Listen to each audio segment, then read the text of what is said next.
ہمارے ذہنوں میں جو معیارات بیٹھے ہوئے ہیں وہ کیا ہے؟ کامیابی پیسے سے ہے، کامیابی جائیداد سے ہے، کامیابی کاروبار سے ہے، کامیابی شہرت سے ہے، کامیابی اقتدار سے ہے. یہ معیارات ہیں. جو جتنا دولت مند اتنا کامیاب، جو جتنا مشہور اتنا کامیاب، جو جتنا پاپولر اتنا کامیاب، جو حکومت پر پہنچ گیا کامیاب، جس نے بڑا کاروبار جما لیا کامیاب، جس نے بہت جائیداد بنا لی کامیاب. یہی ہے اصل میں ساری بس کی گانٹھ.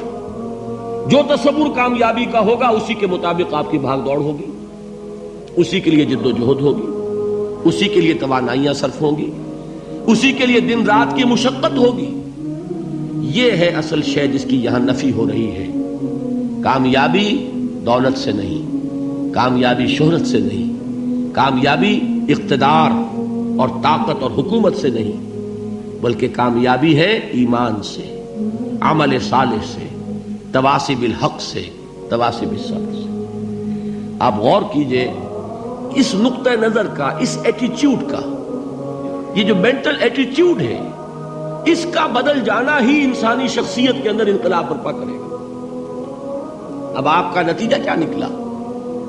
اگر تو دولت سے کامیابی ہوتی تو قارون بہت کامیاب تھا، اگر حکومت سے کامیابی ہوتی تو فرعون اور نمرود بہت کامیاب تھے. کامیابی ان سے نہیں ہے. کامیابی انسان دولت میں قارون کی دولت تک پہنچ جائے اور دنیا میں دبدبہ اور اقتدار اور سلطنت اور حکومت کے اعتبار سے وہ نمرود اور فرعون کا مقام حاصل کر لے، وہ ناکام ہے، خائب ہے، خاسر ہے، برباد ہے. اور ابو ذر غفاری کامیاب ہے، چاہے ان کے پاس کچھ نہیں تھا، جھونپڑی تک نہیں تھی، کوئی گھر نہیں تھا. حضور نے فرمایا ہے اللہ کے کچھ بندے ایسے ہوتے ہیں جو کسی محفل میں جانا چاہیں تو انہیں اجازت نہ ملے، جو کہیں اگر رشتہ کرنا چاہے کوئی ان سے رشتہ کرنے کو تیار نہ، کہیں کوئی سفارش کرنا چاہے تو ان کی کوئی بات ہی نہ سنے. لیکن اللہ کے ہاں ان کا وہ مقام ہے کہ اگر بھولے سے بھی کسی بات پر قسم کھا بیٹھتے تو اللہ ان کے قسم کی لاج رکھتا ہے. یہ ہے فرق. یہ جان لیجیے اچھی طرح.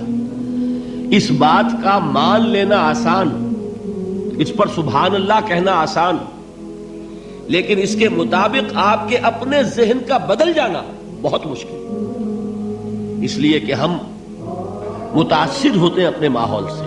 وہ بڑا محل ہے، دیکھ کر ایک دفعہ جھجری آتی ہے، وہ بڑی سی 20 فٹ لمبی کار سناٹے کے ساتھ آپ کے پاس سے گزر گئی.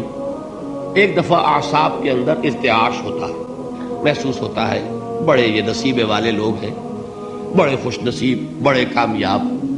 حالانکہ کچھ معلوم نہیں کہ یہی سب سے بڑی بد نصیبی ہو سکتا ہے کہ یہی سب سے بڑی ناکامی ہو. اگر ذہنوں میں یہ بات بیٹھ جائے کامیابی کس شے سے. یہی وجہ دیکھیے قرآن مجید میں بارہا آپ دیکھیں اولئک ھم المفلحون، یہ ہے لوگ کامیاب ہونے والے. آج یہ آپ نے نماز میں وہ آیات سنی، یا ایھا الذین آمنوا ارکعوا واسجدوا واعبدوا ربکم وافعلوا الخیر لعلکم تفلحون. اے ایمان والو، رکوع کرو، سجدہ کرو، اپنے رب کی پرستش اور بندگی کرو اور اچھے کام کرو تاکہ تم کامیاب ہو جاؤ. تو کامیابی کن چیزوں سے ہے؟ یہ ہے سب سے بڑا سبق. یہ ہمارے دل میں اگر بات بیٹھ جائے، ٹھک جائے، تو زندگی بدل جائے گی. صبح و شام بدل جائیں گے، نقشے بدل جائیں گے، بھاگ دوڑ کا رنگ بدل جائے گا، ویلیو سٹرکچر بدل جائے گا. آج وہ ایک چیز نہایت اہم نظر آ رہی ہے، کل نہایت غیر اہم نظر آئے گی. جیسے کہ حضور کی حدیث ہے مالی ولد دنیا، مجھے تمہاری اس دنیا سے کیا سروکار ہے. انما مثلی کراکب استظل تحت شجرۃ ثم راح فترکها، میری مثال تو اس سوار کی سی ہے جو تھوڑی دیر کے لیے ایک درخت کے سائے میں ٹھہرتا ہے سستانے کے لیے، پھر وہ اپنا راستہ لیتا ہے. اسے اس درخت سے مستقل تعلق اس کا نہیں ہے، وہ اس کا گھر نہیں، وہ اس کی منزل نہیں. اسی طرح یہ دنیا میرا گھر نہیں ہے. اب دیکھیے ہم کہتے ہیں انا للہ و انا الیہ راجعون، ہم تو مسافر ہیں، ہم اللہ کے پاس سے آئے، اللہ کی طرف ہمیں لوٹ جانا ہے. کن فی الدنیا کانک غریب و عابر سبیل، حضور فرماتے ہیں دنیا میں ایسے رہو جیسے کہ تم اجنبی ہو یا راہ چلتے مسافر. لیکن یہ طرز عمل کب ہوگا؟ جبکہ یہ آیت ہمارے ذہنوں کے اندر بیٹھ گئی ہو. والعصر ان الانسان لفی خسر الا الذین آمنوا وعملوا الصالحات وتواصوا بالحق وتواصوا بالصبر. یہ ہے اصل بات جو میں نے عرض کیا تھا کہ میں بتاؤں گا صحابہ کیوں ایک دوسرے کو یاد دلاتے تھے. اس لیے کہ دیکھیے جیسے برف باری اگر ہو رہی ہو، آپ باہر نکلیں گے تو برف آپ کے کپڑوں پر جم جاتی ہے نا، تو آپ جھٹکتے ہیں کپڑوں کو تاکہ برف ہٹ جائے.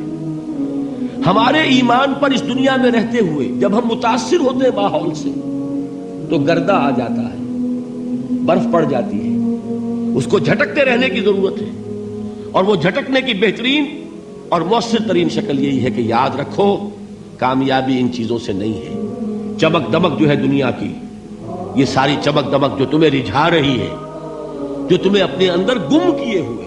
یہ لفظ گم پر اقبال کا وہ شعر یاد آ گیا کہ کافر کی یہ پہچان کے آفاق میں گم ہے، اور مومن کی یہ پہچان کے گم اس میں ہے آفاق.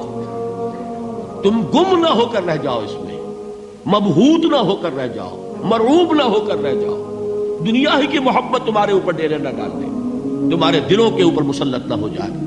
لہذا تازہ کرتے رہا کرو والعصر ان الانسان لفی خسر الا الذین آمنوا وعملوا الصالحات وتواصوا بالحق وتواصوا بالصبر. پھر یاد کر لو، پھر تازہ کر لو اپنے اس یقین کو کہ کامیابی دولت سے نہیں، کامیابی ثروت سے نہیں، کامیابی اقتدار سے نہیں، کامیابی شہرت سے نہیں، کامیابی جائیداد سے نہیں. کامیابی ہے ایمان سے، کامیابی ہے عمل صالح سے، کامیابی ہے تواصی بالحق سے، کامیابی ہے تواصی بالصبر سے. یہ چار چیزیں ہیں کہ جو کامیابی کے لوازم